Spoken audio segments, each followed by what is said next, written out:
So a few days ago, I uploaded a video expressing my frustration on the ridiculous narrative that Nikola Jokic was exposed in the playoffs after getting swept by the Suns and how he didn't deserve to win the MVP.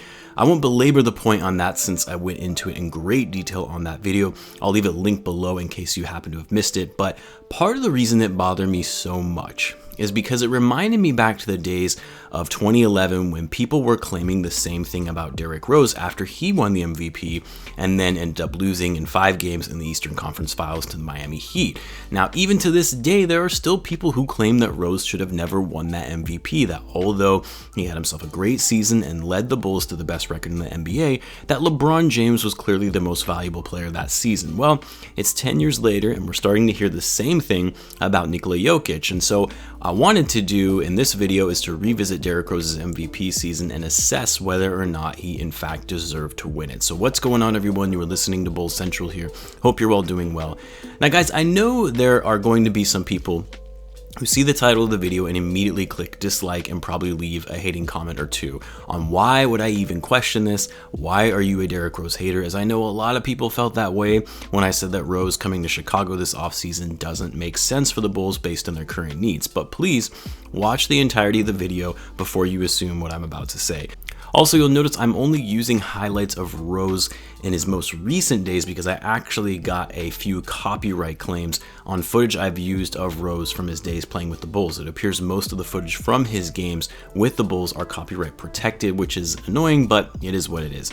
So as I'm sure most of you know, Derrick Rose was drafted with the #1 overall selection in 2008 by the Chicago Bulls when the Bulls got incredibly lucky in landing the #1 pick in the NBA draft lottery, really hoping for some of that luck coming up next Tuesday.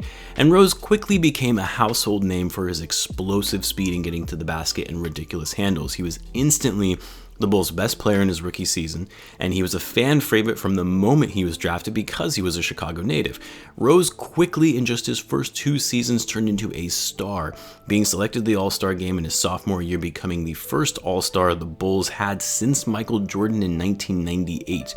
Then, of course, Rose made a massive leap from his second to third season, taking his team from being the 8th seed in the East to leading his team to the best record in basketball in the 2010-11 season, averaging 25 points per game, 7.7 assists, and 4.1 rebounds. He also improved his jump shot considerably that season, whereas Rose was mainly known as a slasher when it came to his offense, but Rose went from shooting 26% from 3 in his second season to 33% in his MVP year, which I know that seems like it's pretty poor by today's NBA standards of outside shooting, but at the time, it actually was not that bad, and it was more so the leap that he took in terms of his efficiency from the previous year.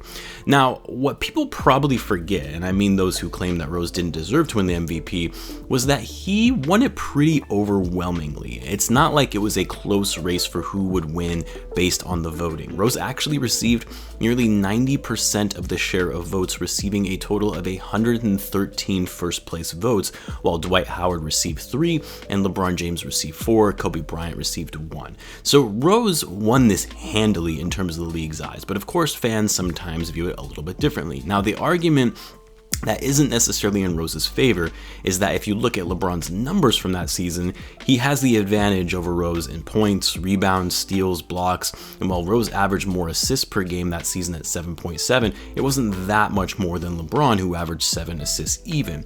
LeBron also was much more efficient in terms of his shooting at 50% from the field and shot the same as Rose from 3.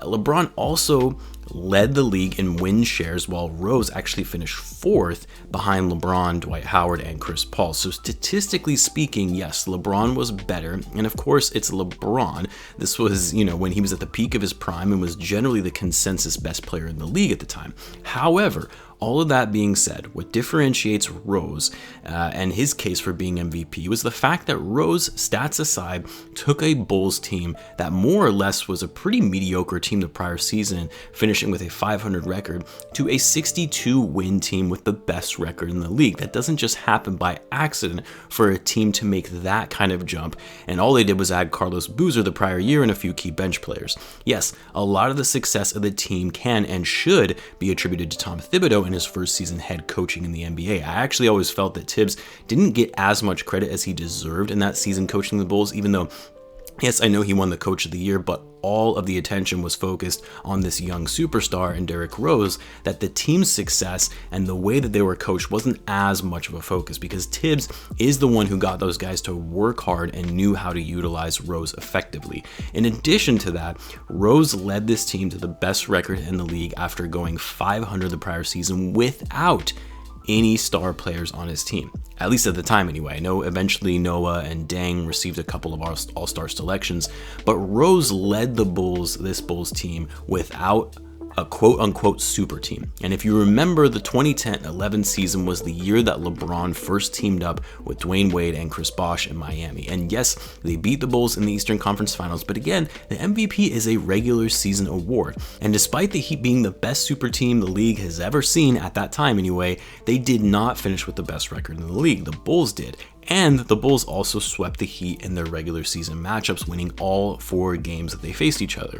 So yes, LeBron's numbers looked great. Statistically speaking, he had a better year than Rose, but stats aren't everything when determining an MVP winner. It is a component, don't get me wrong, but more so it's a player's impact to their team and how valuable they are to their team's success. That's why it's called the most valuable player. And in the 2010-11 season, Derrick Rose was without a doubt much more valuable in the winning and success of the Chicago Bulls in the regular season than LeBron James was, who had 2 other all-stars, or 2 other superstars I should say, playing alongside him in the Miami Heat.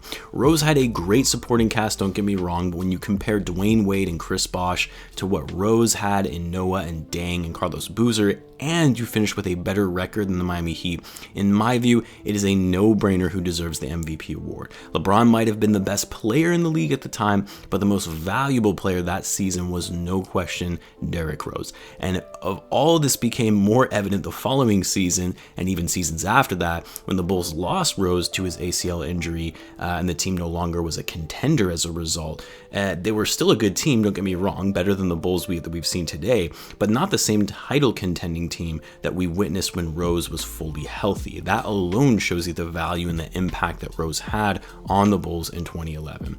I want to hear what you guys think, though. I'm sure most of us Bulls fans think that yes, he absolutely deserved to win the MVP in 2011, but for those who don't, let us know why you think so. Let me know in the comments, and guys, as always, be sure to subscribe if you're a Bulls fan, as I do post daily Bulls content. Thanks again for tuning in, guys, and I will catch you in the next one.